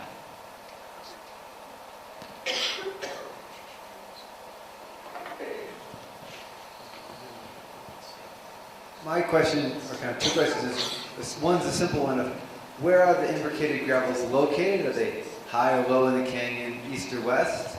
And then how do the incised meanders fit into the whole story of the Grand Canyon? Are those from when it flowed eastward or westward? Where do those just constantly fit in? Thanks. Okay, so can you switch back to my PowerPoint and show that same location of those Oligocene buck and doe conglomerates? The buck and doe conglomerates, the green there, They're 35 million years old. They sit, as you can see, oops, go back to that. No, forward, I guess. Forward and down there. Down, where was it? Oh. What number? 38, I think. No, this one, 41. Thank you. That's not it either. It's close enough though. So the star there is the source of the gravels, and the greens, which are right on the rim. They're perched right on the rim of the When you Grand say Canyon. green, I'm sorry, it's kind of. Chartreuse. Thank you. Go to that other. Let's go. Is it down better on the downer here? Yeah, that one. I think there was a better slide if you want. There. Okay, that's better. So this color, whatever you want to call that, is the Buck and Doe conglomerate. It's perched. You can see the rugged rim, south rim. It's right on the very edge of the south rim. It's derived from the north, contains class that Dick Young argues could only have come from Kaibet escarpment. So now, does that satisfy the first part? So it came from that big green section at the top? That's the interpretation. Okay. The paleocurrent data suggests that whatever water deposited those conglomerates was flowing from north to south. Okay? The incised meanders, if you go back to the beginning, way back, that's the most interesting thing about Grand Canyon. Way up. Let's do this one right here. This is the one, 15. Okay, so are those incised meanders?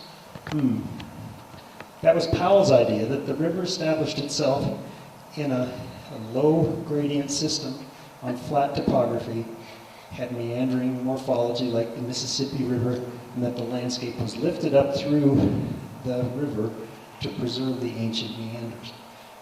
There's probably some truth to that at a smaller scale, but I think the zigzag pattern coming south in Marble Canyon, going west through eastern Grand Canyon, going southwest through Moab, north-south along the Hurricane segment, and then west through the westernmost Grand Canyon. That reflects different erosional histories of different segments. When the Colorado River first, when the water came from the plateau to find its way to the Gulf, it found its way through the East Kaibab Paleo Canyon, the east-west one that existed right there, and the Hurricane segment.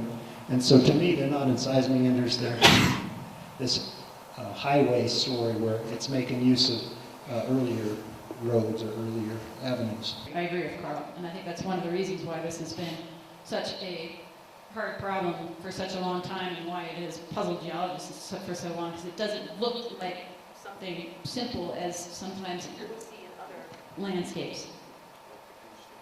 Yeah. Like the goosenecks Carl was just pointing out. Yeah, the goosenecks of the San Juan is entrenched meanders. Goosenecks of the San Juan are a great example of entrenched meanders. They look like meanders, but to me these don't. It seems that we're trying to match two disparate things here. We're trying to match the heating data, and I'm still not convinced that, Becky, you are comfortable with looking at the landforms and what the landform is telling you, particularly when it doesn't agree with the heating data. Doing my homework for tonight, I was reading up on the Uniweep Canyon and that system outside of Grand Junction, and I was wondering if either or both of you could comment on that. That last I understand that Uniweep is considered a paleo canyon, and we currently have the Gunnison Colorado River running north of that, and we think that it might have run south through that, or it could have been a completely different river. And I was wondering how that ties with the paleo canyon argument. Could you pass the mic to this fellow right there? Anders, you want to answer that, please? I'm getting tired.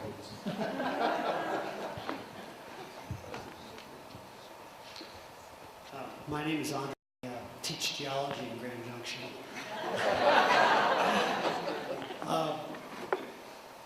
The short story is Unuit also similarly has a complicated history.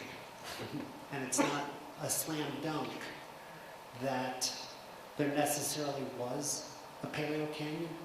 It too is controversial. And the controversy revolves around different data sets, but fundamentally, documenting paleo canyons is difficult. So, bottom line, in my opinion, there was not a paleo canyon until the last 10 million years.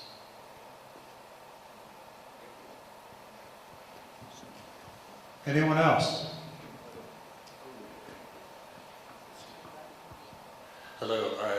It's such a treat to be at one of these geological debates. I've heard about the KT boundary ones and those. So thanks for sharing. And my question is sort of more fundamental, I guess, more field geology about the appetite. You're talking about like appetite in the bottom of the canyon and on the rim. Were these crystallized at the same time? Are they from different formations? Would that kind of erode the fundamental of your database? And I guess with distribution and abundance of appetite is interesting. Who first? Yeah, can I pull up my PowerPoint again? I'm not sure if I have a slide in here with which to try to, can we just slide down? Keep going down, down, down, down.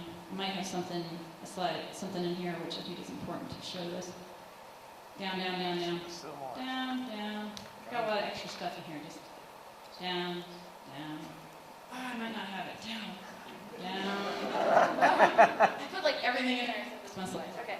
Well, I think the first important point to make is that, which I think can be a little bit confusing at first, is that, so the rocks that we're dating, right, they from the bottom of the Grand Canyon, they crystallized, the apatites in those rocks probably crystallized 1.7 billion years ago.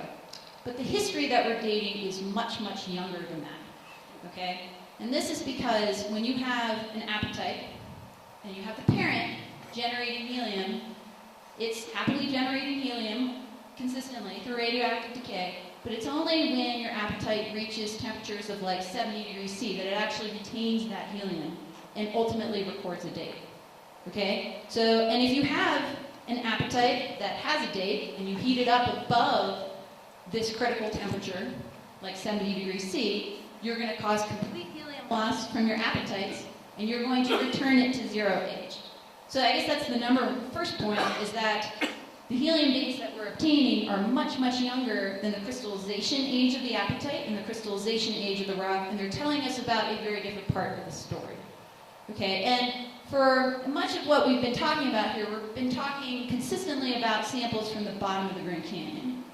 Now, another thing that we've done in our work, and that Carl followed up and pointed out how other people have followed up with it on the Eastern Canyon, is that you can take thermal histories for apatites from the bottom of the canyon and compare them with thermal histories for samples from the rim of the canyon. And by comparing those thermal histories, you can learn something about whether there was significant topography present there in the past or not. And our interpretation of the thermal histories, by comparing rocks from the bottom of the canyon and the top of the canyon, we suggest there was significant topography there and therefore a paleo canyon sitting there. It's a slightly more complicated argument, but you can learn more by comparing different samples. We also do care about apatite quality in our analysis. We have to pick apatites that are inclusion-free and have a perfect morphology, so we do a lot of work picking the perfect individual apatite for analysis. You might start with a rock that's like this big, and you crush it up, and you get maybe 1,000 apatites, maybe thousands of apatites in it, and then you spend a lot of time at the microscope picking your 5 perfect apatites to analyze on which you're going to base your interpretation. So appetite quality does matter in that regard. I hope that answers your question. Okay. We have one more question. Carl, did you want to add anything? One more question? Right here.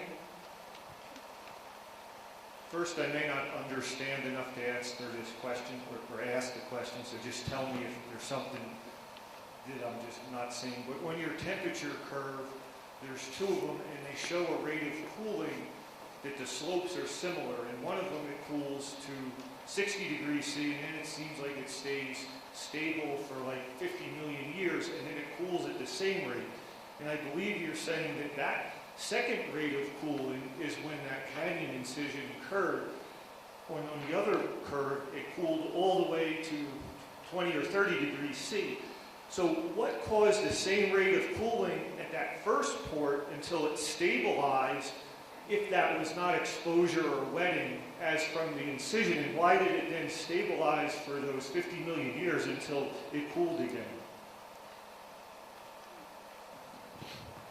The so-called laramide orogeny is something we both believe in, which is that when the Farallon plate, essentially the Pacific plate, started subducting at a shallow angle beneath North America around 80 to 70 million years ago, the continent was put under contraction and there was uplift. So that first cooling was the result of the laramide orogeny.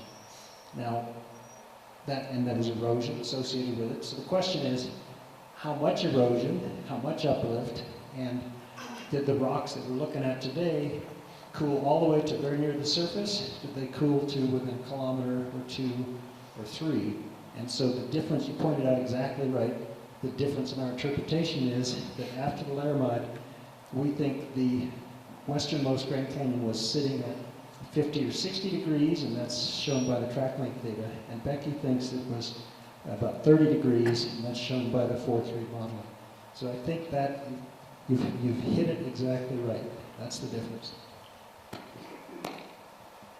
Yeah, I agree that is the difference in our interpretation, whether you had cooling all the way to 30 degrees 70 million years ago or cooling to those temperatures more recently. However, I would disagree with the assertion that it's simply that the fission track data say one thing and helium data say the other thing. I think I just showed, when I sort of showed our various approaches to interpreting the thermochronology data, if you actually conclude those samples which I think have either should not be included in because they're not part of the Western Canyon, or have questionable helium data, or use flawed thermal history constraints, that actually the rest of the curves, the time temperature patterns that Karl showed, they actually agree with the ancient canyon.